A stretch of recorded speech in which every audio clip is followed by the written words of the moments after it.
These sexy beasts here are the Janissaries, some of the most feared and finest troops to grace the Ottoman Empire. Janissary, coming from the word Janissary, which means new troop, were the elite corps of the Ottoman army, being founded in around 1365 by Sultan Murad I as his own personal standing army. However, they weren't taken from the finest troops from across the empire, instead from Christian slaves from the places they had conquered. It wasn't long before the Janissaries were being recruited by the Devshirme system, which was a child tax imposed on all the regions the Ottomans controlled, with non-Muslim boys being forcibly removed from their family, converted to Islam, brought up to have undying loyalty to the Sultan, and then placed in the Sultan household where their talents best lied. The ones from this then chosen to be Janissaries, which demanded an extremely high bar of excellence as there's only a limited amount of them, underwent extremely strict and rigorous military training. They were banned from sporting beards and only allowed moustaches, and they were unable to marry as the regiment was the only family they needed from now on. It wasn't all bad for them though, as they would enjoy the highest of social statuses within the empire, which valued military talents. They would receive regular pay and rights,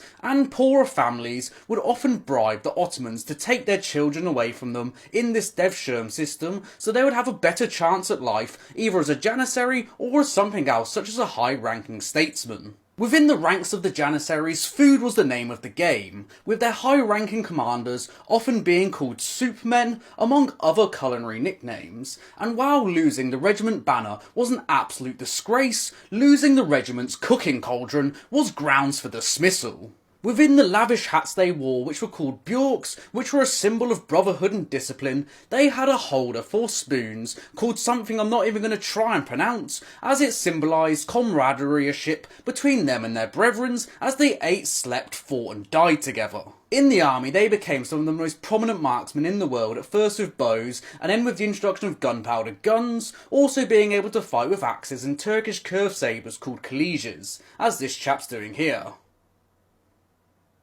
With the Ottoman Empire in an almost constant state of expansion in the 16th century, the Janissary Corps grew with it. However, this came with problems as it lowered the high bar for entry to up recruitment numbers, and with it they became a far less effective fighting force. They soon realised their importance within the grand scheme of the Ottoman Empire though, as they held immense power over the Sultan, where they revolted a few times to gain things such as higher wages, the ability to marry, as well as their children being able to join the corps. When rumours began circulating in 1622 that the Janissaries, due to how ineffective they had become as a fighting force as well as just losing a war to Poland, that their military was going to be reformed, they revolted, imprisoned the Sultan and then had him murdered. They were finally disbanded though in 1826 when another sultan wanted to reform the army to fit Europe's new modern guidelines for what an army should be, but not before they revolted to try and depose another sultan, but that was put down with the remaining Janissaries either exiled or executed.